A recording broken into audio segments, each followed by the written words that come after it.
Olá, olá, sejam todos bem-vindos. Começando aí mais um culto no lar. Hoje com uma novidade, né? Seja bem-vindo vocês dessa nova plataforma. Hoje nós estamos aí começando o nosso trabalho em uma nova plataforma, uma plataforma mais ampla, né? Que expande mais o nosso trabalho, que leva o nosso trabalho mais adiante para outros locais. Nossa live já acontece tem um tempo, né? Nós já temos um trabalho de 5 anos no Instagram, temos um trabalho de 2 anos já no YouTube e agora a gente está começando esse trabalho também na plataforma do TikTok. Nossa live ela é totalmente voltada para a evolução espiritual, tá? A gente não faz comentários, né? E entra em assuntos que não abordam esse contexto. É o despertar da mente, a evolução espiritual junto com o nosso desenvolvimento moral. Então, ele é praticamente um culto que a gente faz com orações, com a leitura do Evangelho, com a leitura do Livro dos Espíritos e também com a abordagem de outros livros, de outros médiuns, para que a gente possa entender como que funciona o nosso projeto de vida, tanto aqui no plano físico como no plano espiritual, tá bom? E qualquer pergunta que vocês tiverem para fazer, qualquer dúvida, eu peço que vocês me abordem no privado, no inbox, para que a gente possa ter uma conversa mais profunda e mais prolongada, para que a gente não atrapalhe o andamento do culto. Beleza? E quem quiser acompanhar o nosso trabalho desde o início, nossa plataforma no Instagram e no YouTube já tem 5 anos que está acontecendo. Obrigada pela participação. Vamos começar então? A gente sempre começa com uma prece, ouvindo o barulho da água, dos pássaros. Nosso trabalho é realizado em meio à natureza, na certeza de que somos todos conectados, estamos todos interligados na mente, no coração e em todas as frequências presentes nesse planeta. Amado Mestre Jesus, Pai Criador, agradecemos mais uma vez a oportunidade de expandir o nosso trabalho. Agradecemos mais uma vez, Mestre, a oportunidade de chamar mais pessoas para esse momento de despertar, para esse momento, Mestre, de se encontrar, de saber quem nós somos, como nós somos e por que existimos. Que a sua luz, a sua paz possa estar conosco e com todos aqueles que conosco passar. Que possamos ser um instrumento de vossa paz, emanando luz, emanando conforto, equilíbrio, aconchego e acolhimento a todas as mentes e os corações que precisam, Mestre, da sua luz. Graças te damos por mais uma oportunidade de trabalho e que assim seja. Que assim seja. Vamos começar então? A gente sempre começa com a leitura do Evangelho. Nós já estamos aí quase que no finalzinho da leitura do Evangelho, mas o nosso trabalho, volto a repetir, já acontece há 5 anos em outras plataformas e eu convido vocês para estar conhecendo, tá bom? Então vamos começar? Hoje nós estamos no capítulo 22, na leitura Preces Inteligíveis. Nós estamos estudando sobre o poder da prece. Inclusive, o nosso último programa, nossa última gravação, fala sobre o poder que a prece tem e a longevidade, né? O quanto ela vai longe, o poder que ela tem de ir, de expandir, de levar o seu sentimento e de trazer um suporte, um socorro sempre que a gente precisa. Então vamos lá, preces inteligíveis. Se não entendo o que significam as palavras, eu serei bárbaro para aquele com quem falo, e aquele que me fala será para mim bárbaro. Se oro numa língua que não entendo, meu coração ora, mas minha inteligência está sem fruto. Se não louvais a Deus, senão de coração, como um homem entre aqueles que não entendem senão a sua própria língua, responderá amém ao final da vossa ação de graças, uma vez que ele não entende o que dizeis. Não é que vossa ação não seja boa, mas os outros dela não estão edificados. Isso foi uma fala de São Paulo, na primeira epístola aos Coríntios, no capítulo 14, versículo de 11 a 17. O que adianta uma oração que não é inteligível? Né? Como que eu vou saber o que aquela pessoa falou, orou por mim? Se eu não estou entendendo nada do que ela está falando. Ah, ela está falando em línguas. Tá, então eu falo na minha. Né? É uma humildade que a gente precisa ter para com aquele que nós estamos acolhendo. Continuando, a prece não tem valor senão pelo pensamento ao qual se liga. Ora, é impossível ligar um pensamento ao que não se compreende, porque o que não se compreende não toca o coração. Para a imensa maioria, as preces numa língua incompreendida não são senão um conjunto de palavras que nada dizem ao espírito. Para que a prece toque, é preciso que cada palavra revele uma ideia. E se não é compreendida, não pode revelar nenhuma ideia. Repetem-na como uma simples fórmula que tem mais ou menos virtude segundo o número de vezes que é repetida. Muitos oram por dever, alguns mesmos por hábito. Por isso se creem quites quando disseram uma prece um número determinado de vezes nessa ou naquela ordem. Deus lê no fundo dos corações, vê o pensamento e a sinceridade, e é rebaixá-lo, crê-lo mais sensível à forma do que ao fundo. Para melhor compreensão, vide capítulo 23, número 2 desse mesmo livro. Então aqui está falando o seguinte, gente. A gente vê por aí muita gente orando em línguas. Não estou desfazendo a oração de ninguém, tá? Cada um ora do jeito que achar melhor. Mas a oração, a prece, ela só é recebida, como a gente estudou no episódio passado, quando ela é emanada do coração. Quando ela impulsiona a onda. Vocês lembram que a gente estudou sobre onda, sobre frequência? Para que a minha oração seja alcançada, ela tem que gerar uma onda, igual a pedrinha que a gente jogou na água. Lembra da pedrinha que a gente joga na água e vai abrindo aquela onda? Aquilo é uma frequência. Ondas são frequências. Se a minha prece não gera uma frequência, ela não tem alcance. Isso é ciência. Isso não é religião, isso é ciência. Então aqui está falando o seguinte: como que alguém vai ter essa sensibilidade na hora da prece? Ela não está entendendo nada do que você está falando.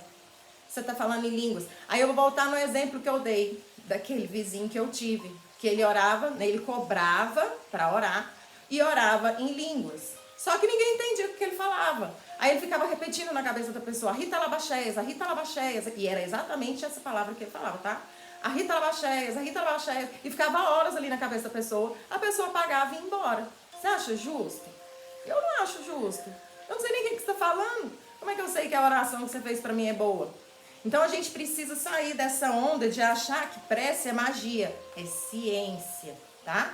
Nós somos feitos de energia, tudo é energia, tudo ao nosso redor são ondas, são frequências. E essas ondas, essas frequências é que vão estar encaminhando a minha intuição, a minha prece, né? As sugestões que eu vou estar ouvindo dos espíritos amigos ou não, depende da companhia que eu optar.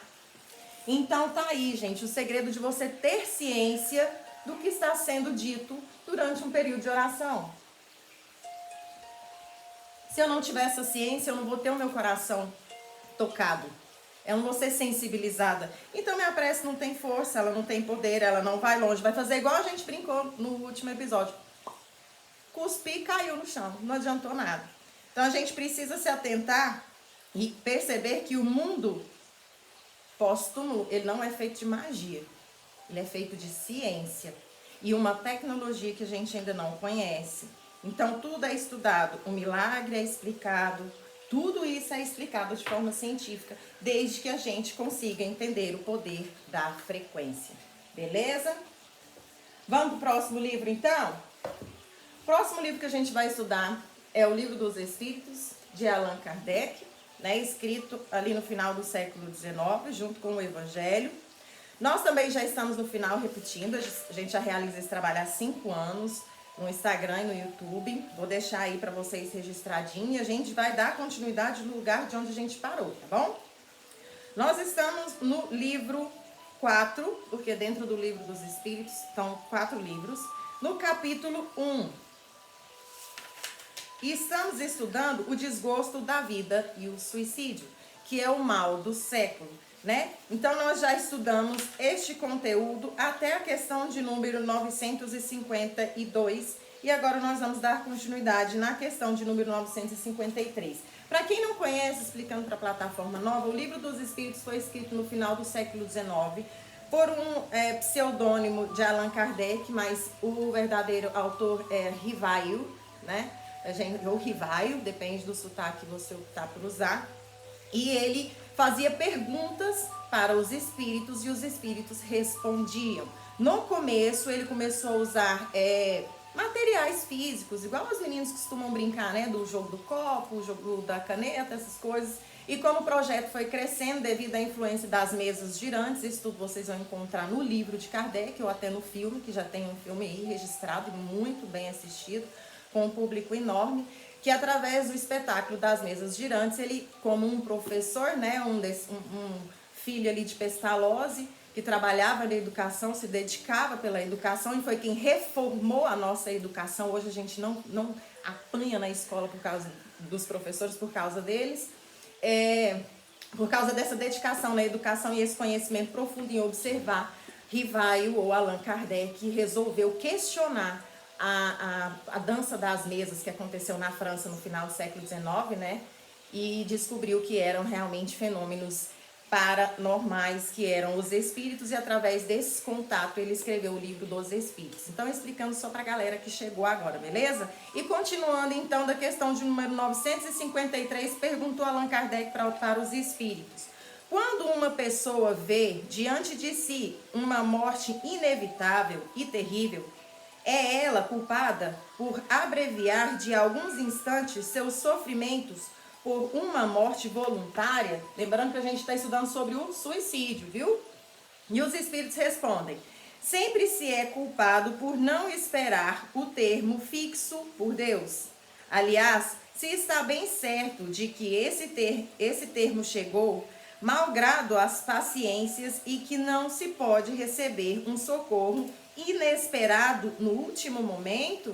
Ou seja, eu sou uma pessoa que está muito depressiva ali dentro. Não estou me aguentando dentro de mim. Mas eu sei que eu não posso ceifar minha vida, né? Não posso fazer isso.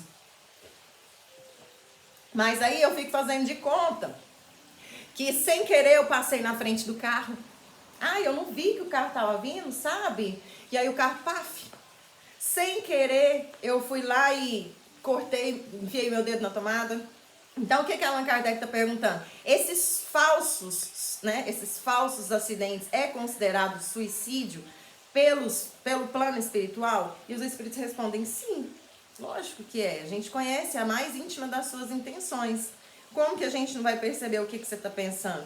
E ainda na mesma pergunta, Allan Kardec volta a questionar para os espíritos: concebe-se que nas circunstâncias normais o suicídio seja repreensível, mas suponhamos o caso em que a morte é inevitável e em que a vida não é abreviada senão de alguns instantes? E os espíritos respondem: é sempre uma falta de resignação e de submissão à vontade do Criador. Ainda na mesma questão, quais são nesse caso as consequências dessa ação? Uma expiação proporcional à gravidade da falta, conforme as circunstâncias, como sempre. Por exemplo, vamos dar um exemplo desse caso. Tem uma moça que ela é brasileira, uma senhora, e ela descobriu que ela estava com uma doença terminal. Esse fato que eu estou contando é verídico, tá, gente? Está na internet, mas eu não vou citar nomes. E aí, ela queria ceifar a vida dela antes da hora. Falou: não, eu não vou passar por esse processo. Eu sei que eu não tenho jeito, já estou no estágio 4. Não vai adiantar nada eu fazer químio, eu fazer isso, fazer aquilo, fazer aquilo. De qualquer jeito, eu vou partir dessa para melhor. Então, eu quero abreviar meu sofrimento, eu quero ceifar a minha vida. Aqui no Brasil não é permitido, né? Aqui no Brasil é lei, não é permitido. E aí, ela manipulou ali todo mundo, fingindo que ia fazer um tratamento lá no exterior, num país que é permitido, nas condições que ela se encontra. Mexeu a documentação, pagou uma fortuna para o advogado conseguiu, ela voou para lá e foi fazer esse trabalho, né? Ela foi lá ceifar o restinho da vida dela que ainda tinha. Aí, supomos que esse restinho de vida, fosse aí um ano ou 2, ela vai ter que responder por isso? Vai. É claro que ela vai ter que responder por isso. Aí, como supostamente ela responderia por isso? Ela vai ter uma vida breve, ela vai ser uma criança, vai nascer e vai morrer ali, na tenra idade, né? Muito novinha. Por quê? Porque ela só precisava daquele período. Ela não precisava mais daquilo. Para quê, Tine? Para lapidar lapidar o seu coração, lapidar o seu espírito. Daí a necessidade de conhecer todo o estudo do livro dos Espíritos e do Evangelho. Porque a gente vai compreender que a gente não está aqui a passeio. Aqui não tem vítima, aqui não tem coitadinho, aqui não tem inocente. Tá? Então a gente veio para resgate, para expiação e para prova, que é o tipo de planeta que nós habitamos. Beleza? Continuando, questão de número 954. Uma imprudência que compromete a vida sem necessidade é repreensível? E os espíritos respondem: não há culpabilidade quando não há intenção ou consequência positiva de fazer o mal. Por exemplo, eu tô ali fazendo, sei lá, passeando. E aí tô indo embora por uma distração, paf, sofri um acidente. Isso não foi suicídio, isso foi um acidente. Né? Então, é o que a espiritualidade está explicando. Acidentes acontecem. Ainda na mesma questão, questão de número 955. As mulheres que em certos países se queimam voluntariamente sobre o corpo do seu marido podem ser consideradas suicidas, suportando as consequências? Antigamente, no século XIX, isso era comum, tá, gente? Não existia divórcio. Continuando. Elas obedecem a um preconceito e frequentemente, mas à força que por sua própria vontade. Elas creem cumprir um dever e esse não é o caráter do suicídio. Sua desculpa está na nulidade moral da maioria dentre eles e na sua ignorância. Esses usos bárbaros e estúpidos desaparecem com a civilização. Então a própria espiritualidade falou que era um momento de pouca clareza da civilização humana, né? Antigamente não existia divórcios, né? Tinha que ir aguentando, chegava um ponto que não dá. Falava, não dou conta mais, né? Ninguém é de ferro. Então hoje, graças a Deus, as pessoas já entenderam que se duas pessoas não dão certo, melhor para ambas que sigam as suas vidas e sejam felizes. Questão de número 956. Os que não podendo suportar a perda de pessoas que lhes são queridas, se ceifam, né? Para não cortar o vídeo. Na esperança de reencontrá-las, atingem seu objetivo? Isso aqui acontece muito, viu, gente? Ai, eu perdi fulano, perdi beltrano, perdi ciclano, não aguento, não dou conta, vou lá e vou ceifar minha vida. Cara, você não vai encontrar essa pessoa. Lembra da frequência? Nós vivemos em frequência. Será que a frequência do meu desencarne, do meu desenlace, do meu desligamento é o mesmo dela? Porque se não for, perdi meu tempo, perdi minha vida, perdi muita coisa. Então vamos ver a resposta dos espíritos? O resultado para eles é diferente do que esperam. E em lugar de estar reunido ao objetivo de sua afeição, deles se distanciam por maior tempo, porque Deus não pode recompensar um ato de covardia e insulto que lhe é feito, duvidando de sua providência. Eles pagarão esse instante de loucura por desgostos maiores que aqueles que acreditavam abreviar e não terão para os compensar a satisfação que esperavam.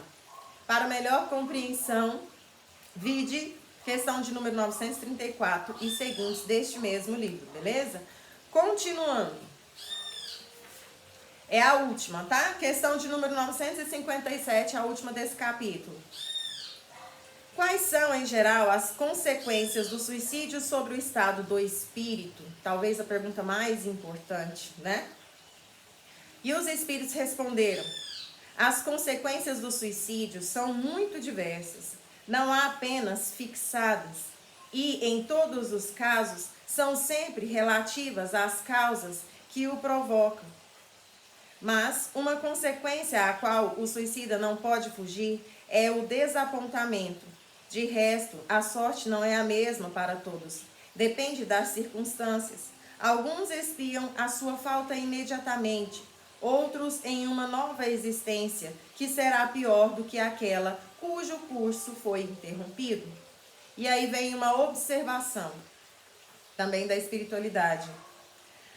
A observação mostra com efeito que as consequências do suicídio não são sempre as mesmas, mas há as que são comuns a todos os casos de morte violenta e a consequência da interrupção brusca da vida. Deixa eu só molhar.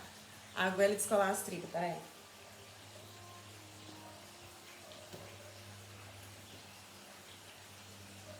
Vamos lá.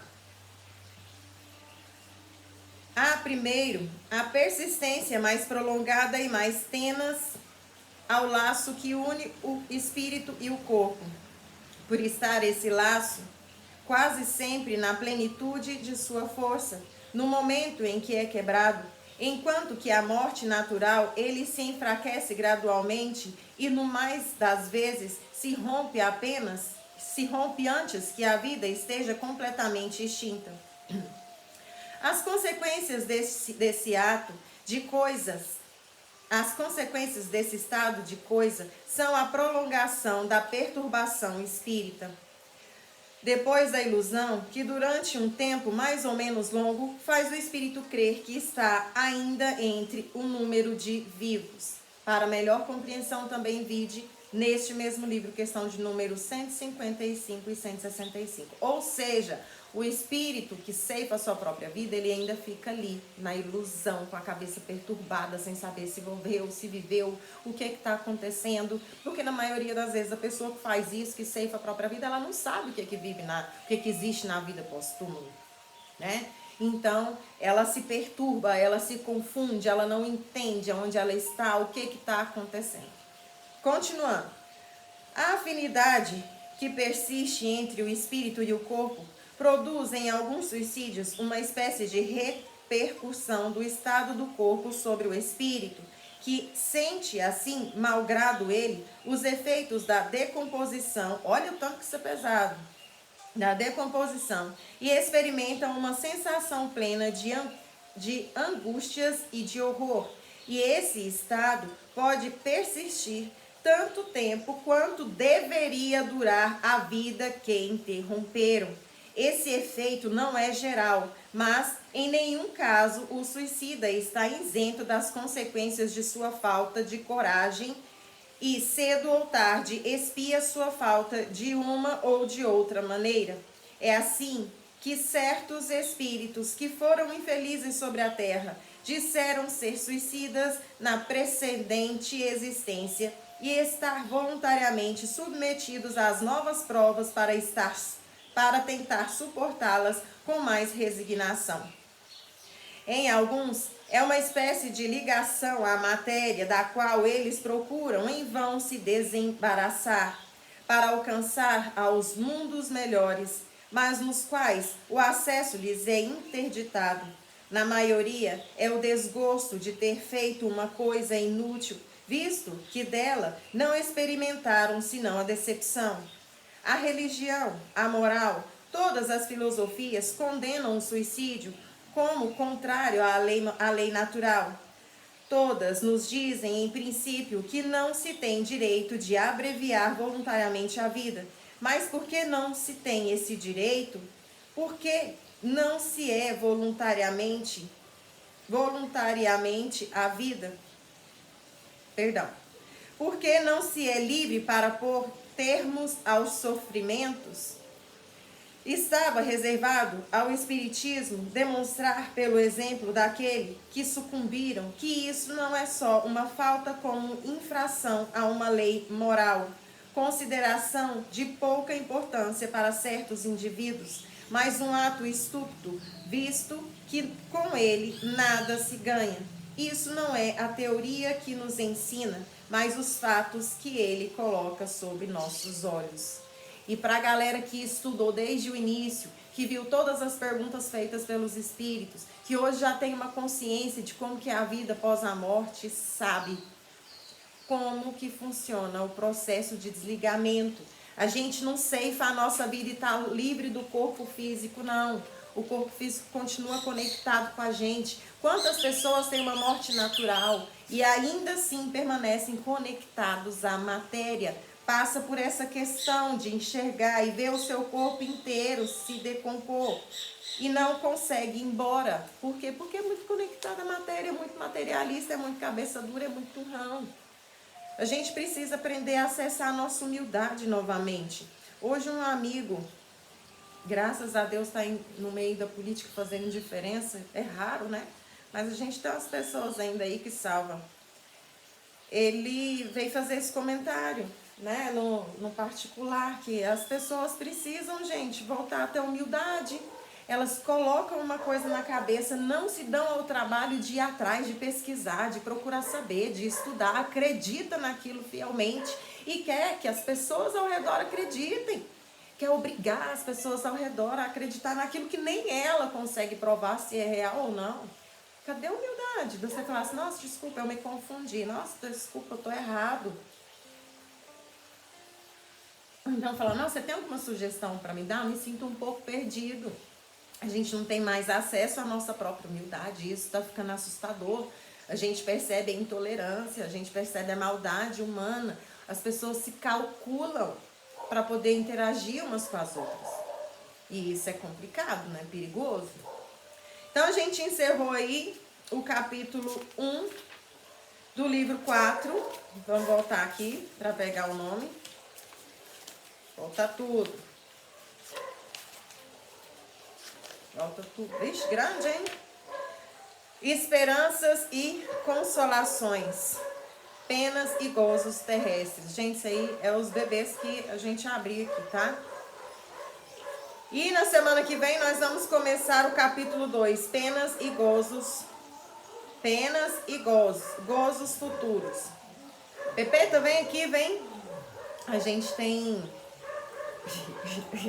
A gente abriga alguns animais. Esses não são os meus, né? Os meus não estão fazendo barulho. Mas a minha vizinha, que é veterinária, que também faz trabalho de ONG, ela abriga alguns animais. Então, às vezes, vocês vão ouvir esses barulhos. Gente, aqui é natureza, tá? Vocês estão ouvindo aí água caindo, passarinho cantando, um cachorro uivando, um lado que é liberdade de vida. A gente respeita todo mundo e todo mundo nos respeita. Vamos pro nosso Tapa na Cara semanal? Tapa na Cara semanal, ele é um pedacinho do nosso programa onde a gente abre um livro de forma aleatória para ver a mensagem que a gente está precisando ouvir naquele momento direto da espiritualidade. E, coincidência ou não, sempre vem uma mensagem que casa com o momento que a gente está vivenciando, né? Então é por isso que a gente chama de tapa na cara, porque a espiritualidade não vem aqui passar a mão na cabeça de ninguém, né? Ela dá um tapa de pelica na nossa cara. Sabe o que é tapa com luva de pelica? É aquelas luvas que as mulheres antigamente usavam, chique, fazer esse tapa na cara da gente. Então vamos lá pro nosso tapa na cara semanal?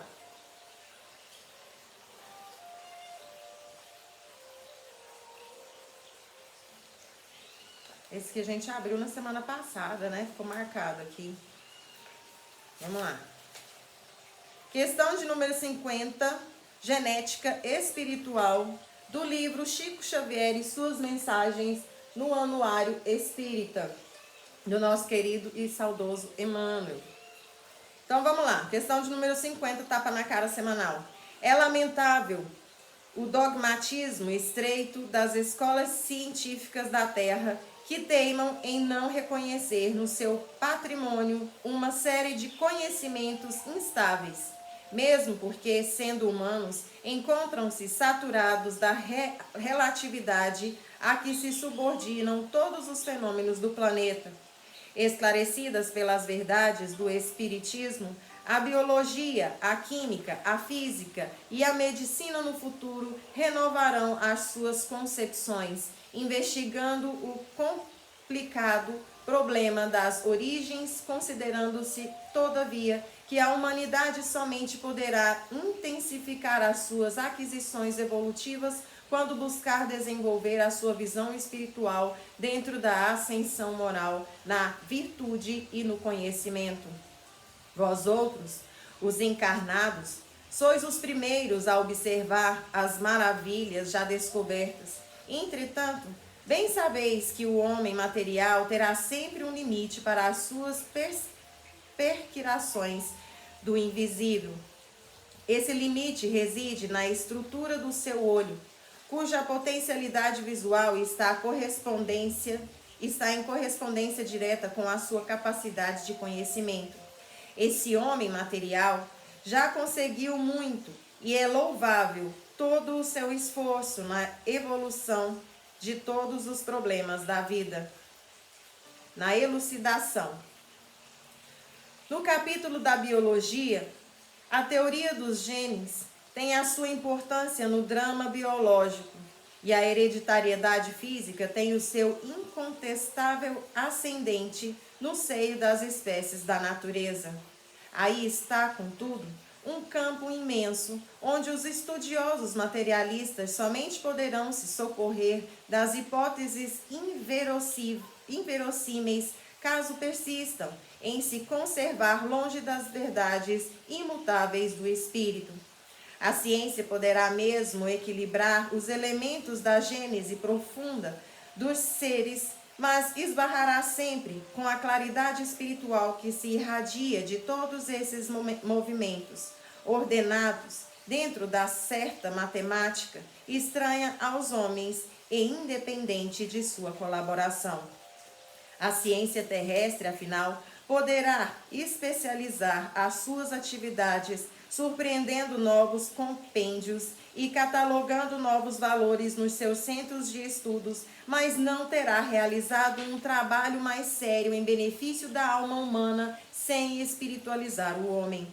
É esse homem espiritual do porvir que poderá alcançar voos mais altos, porquanto não terá a visão adstrita às reduzidas possibilidades do olho humano. Seu campo de ação será vastíssimo, abrangendo o infinito, de cuja grandeza insondável participará naturalmente pelos caminhos evolutivos. Os cientistas do mundo deveriam estar atentos para os imperativos dessa genética espiritual, cujas lições e cujas sínteses se encontram aí no orbe totalmente no problema da educação individual e na cultura dos sentimentos. Sem o estudo desses genes espirituais, que constituirão as células da nova organização social do futuro, no elevado plano moral das criaturas, os estudiosos e os seus compêndios não sairão das discussões esterilizadoras no abismo das hipóteses em que se submergiram. A nossa preocupação atual caracteriza-se no esforço de formarmos o maior número de corações para a grande causa. Os espiritistas sinceros são os colaboradores da nossa tarefa humilde e simples, cujo êxito requer o máximo de boa vontade. Coloquemos mãos à obra, e enquanto os nossos irmãos estudam e analisam as células orgânicas, procurando estabelecer o equilíbrio e determinar a distribuição dos genes pelos corpos, organizaremos a nova genética dos seres, trabalhando pela edificação do homem espiritual do futuro, quando, então, a palavra do Divino Mestre apresentará uma claridade nova para todos os corações. AE 1992. E fica aí a mensagem do nosso querido Emmanuel, que tem tudo a ver com o período menino Mike que a gente está vivendo, né? Não sei se vocês estão acompanhando aí o momento Mike. Nós estamos vivendo o momento Mike, que virou moda, né? O menino que viu os alienígenas lá, o disco voador no Paraná. E isso, querendo ou não, sendo verdade ou sendo mentira, vai acender muita gente para a curiosidade da realidade da nossa vida. Então não faz diferença se o momento Mike é real ou se o momento Mike não é real. O que importa? Os corações que foram acesos para poder buscar um pouco mais da sua realidade, que saia aí desse automático da Matrix. Eu nasci para acordar e trabalhar, voltar, comer, deitar, dormir, acordar, trabalhar, voltar, comer, deitar. Não, a gente é mais que isso. Tá? A gente é muito mais que isso, a gente precisa se encontrar, se conhecer, sem querer se autoafirmar em cima dos outros. Cada um tem o seu momento, o seu propósito, a sua evolução, o seu tempo, beleza? A gente encerra então o nosso culto e vamos passar para o momento de estudo, fechando os nossos olhos, agradecendo a oportunidade da vida, agradecendo a oportunidade do estudo, agradecendo as palavras de conhecimento, agradecendo, Mestre, por estar conosco. Que a sua luz, a sua paz possa acender no coração de todos. Que possamos ter a curiosidade do autoconhecimento, saber quem somos, de onde viemos por que permanecemos e para onde vamos. Que possamos ter consciência das nossas dores, dos nossos traumas, que possamos acessá-los com carinho, com cuidado, com respeito, aconchegá-los, acolhê-los e nos familiarizar para finalmente saber quem somos, nos conhecer, nos refazer e reconstruir. Gratidão pela oportunidade da vida, da prova, da expiação, da evolução e do crescimento.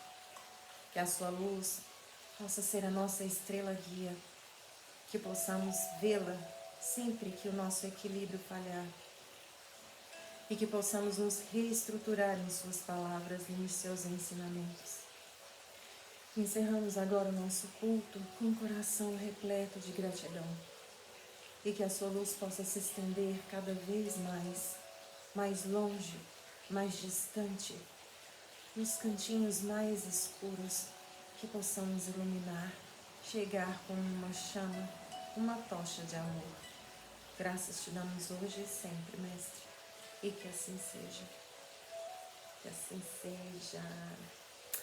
Que legal, né, gente? Começando aí mais uma plataforma, isso é muito bom. Quero agradecer a todos que passaram por aqui. A gente está tendo até uma aceitação bacana, né? Quando nós perdemos aí o direito de fazer live na outra plataforma, a gente ficou tão chateado, né? Sem entender por quê. Parece que toda vez que a gente tenta impulsionar alguém, levar positividade, levar amor, levar carinho, parece tudo difícil, né? Tudo vai dificultando. Mas hoje a gente percebe que não, por mais que a gente tivesse visto naquele momento de turbulência, hoje a gente percebe que foi para que a gente pudesse expandir mais ainda os nossos corações, a nossa luz, levar mais longe aí os estudos sobre a vida pós-morte, né? Para muitos ainda é assim um beco, uma dificuldade de falar da única certeza que a gente tem na vida, que é a morte. Então vamos para o nosso momento de estudo. Nós estamos estudando o livro chamado Herdeiros do Novo Mundo. Ele fala sobre esse processo de transição do planeta, né, de provas e expiações, que a gente acha que é muito fácil ser, aí voltando, né, esse processo de provas e expiações, a gente fala sobre o exílio. O que é o exílio?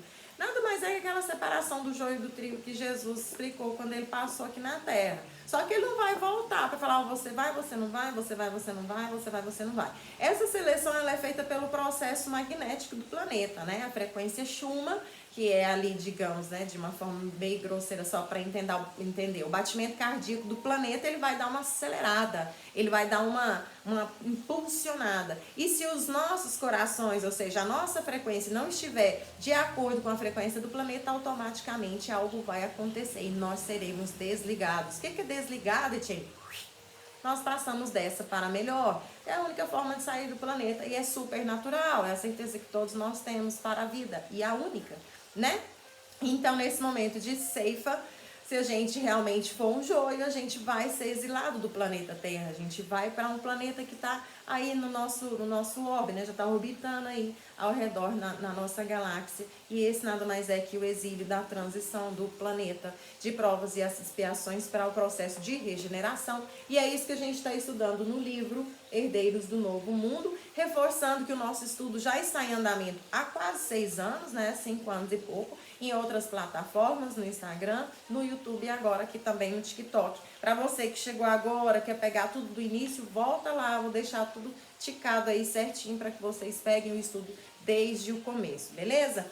E no livro Herdeiros do Novo Mundo, nós estamos no capítulo 14, Excursão Reveladora, que é quando Bezerra de Menezes levam a galera em desdobramento, né? Essa história real. A galera desdobra, encontra com Bezerra de Menezes no plano astral, tem a reunião, né? Que a gente já estudou, já leu essa reunião nos episódios anteriores, e depois da reunião ele leva a galera para uma excursão ao redor do planeta Terra.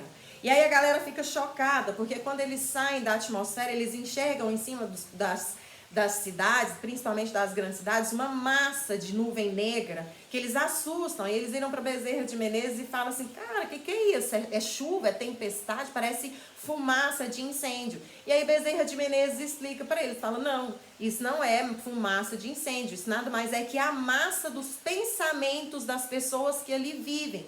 Então ele vai mostrar para a galera a força do pensamento da egrégora, porque nós vivemos em egrégoras, em massas, em coletividade. E quando a gente tem a mesma linha de valores, a mesma linha de raciocínio, a mesma linha de pensamentos, a gente se une no emaranhado de ondas, né? Que está explicado aí na física quântica.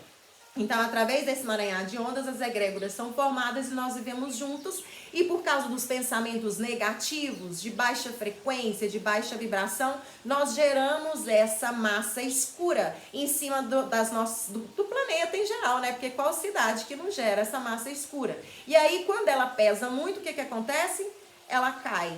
E aí é quando vem a intolerância, a galera fica ansiosa, não sabe por quê, uma angústia que não sabe de onde vem. Aí aumenta a quantidade de suicídio, né? O povo fala, nossa, mas parece que hoje todo mundo resolveu partir dessa para melhor. Por quê? Porque o acúmulo de massa negativa gerada pelo poder do pensamento da humanidade pesou e buf. Não sei se vocês observaram que hoje a gente assiste televisão, não tem mais roubo, não tem mais crime de tomar as coisas dos outros. Eu não tenho, tô com fome, vou lá e vou tomar. Tipo, não, agora é só intolerância. E nada mais é que o resultado dessa massa escura caindo em cima da gente. E aí a gente já está em andamento nesse capítulo, né? A gente já está no 5º parágrafo e a gente vai dar continuidade então. A partir daí eu dei uma voltada só para vocês entenderem, tá? Continuando.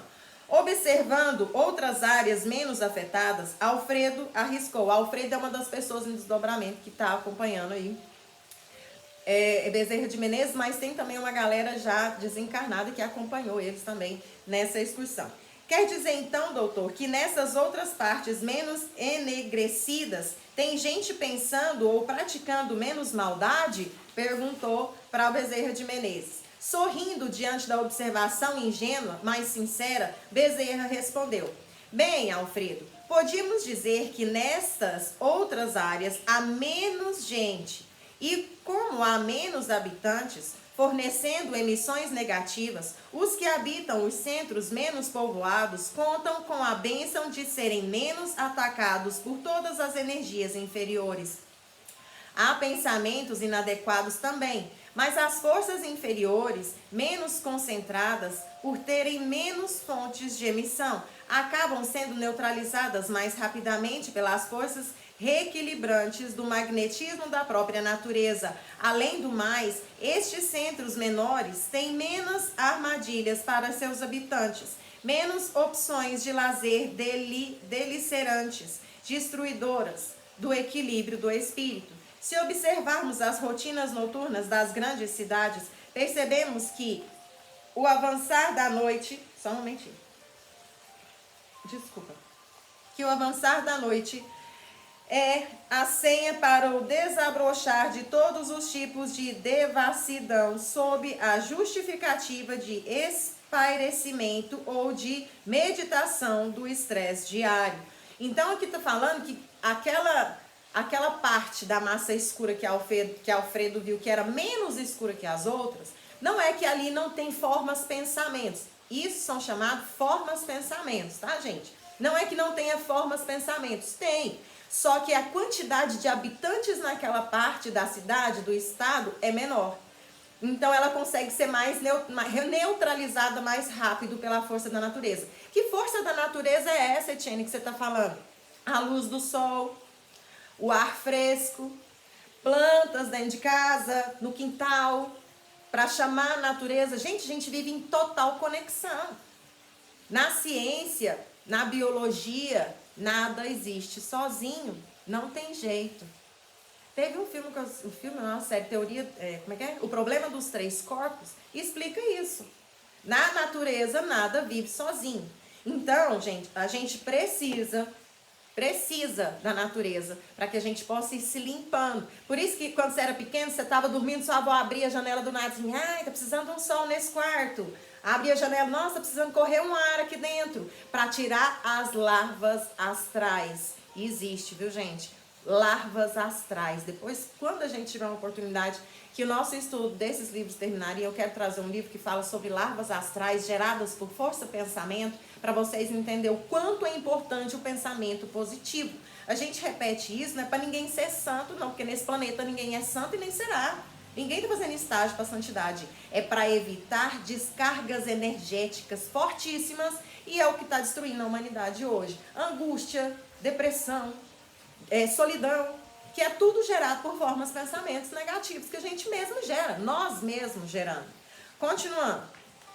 Isso já não é visto com tanta intensidade nas cidades menores, nas quais, à exceção de uma ou outra festividade ocasional, as pessoas se recolhem mais cedo à intimidade de seus lares, mantendo uma rotina menos exaltada, favorecendo o equilíbrio emocional dos seus habitantes.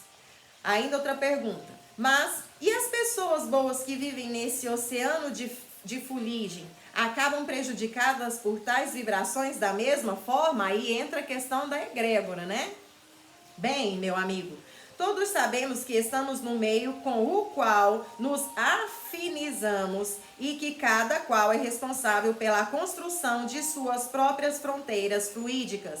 Então, seja por idealismo, seja por necessidades evolutivas, seja pelas suas causas, inumeráveis criaturas encarnadas se acham nessas condições, vivendo e trabalhando no meio desse cipoal de conflitos vibratórios, precisando manter o testemunho do bem.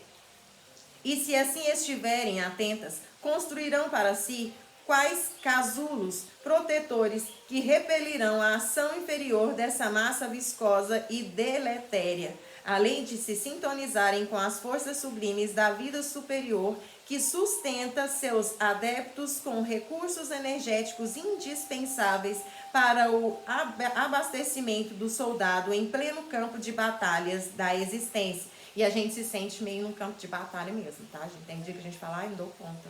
Que planeta hostil, socorro! Vamos então observar que nas diversas regiões de uma cidade existirão concentrações de energia positiva sobre as quais as densidades escuras não é capaz de pairar.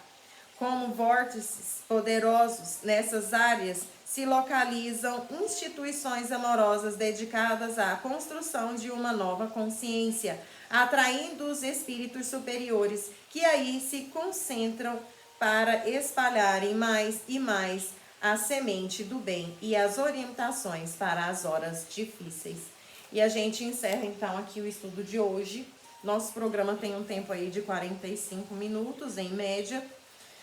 E nós já ultrapassamos esse tempinho. E na semana que vem a gente continua estudando isso. Como que a gente faz para a gente se blindar, né?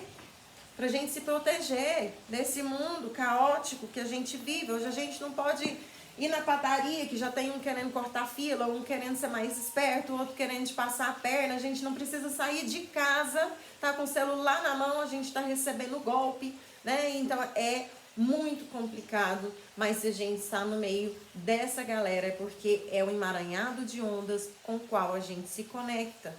Então, se a gente está cansado disso, a gente precisa começar a se refazer por dentro. Não é reclamando e apontando o outro que a gente vai consertar, não, porque se eu estou aqui é porque eu sou igual. Eu preciso me consertar de dentro para fora, através do meu autoconhecimento, através da humildade de reconhecer os meus erros e voltar para dentro de mim, buscando as opções de acerto que eu teria. A gente precisa voltar a acessar a nossa humildade. A gente precisa começar a entender o que Jesus ensinou quando ele explicou amar o próximo como a ti mesmo. Ele não quer que ninguém seja santo. Ele só não quer que a gente se atraque, porque pensamos diferentes. Se nós não pensássemos diferente, nós não teríamos evoluído. Beleza? A diferença é necessária e é primordial eu errar, porque é errando que eu vou saber qual é o caminho certo. Beleza? Que possamos ter mais carinho com os nossos erros, que possamos ter mais humildade com nós mesmos e com o próximo. Gente, obrigada. Muito obrigada pela recepção que eu tive nessa plataforma, de coração, muito lindo. Quero agradecer vocês que estão comigo também desde o início, que se não fosse vocês, assim como tem dias que vocês precisam de mim, tem dias que eu preciso de vocês e é uma troca, né? Amei estar com vocês e espero ver vocês aqui de novo na semana que vem.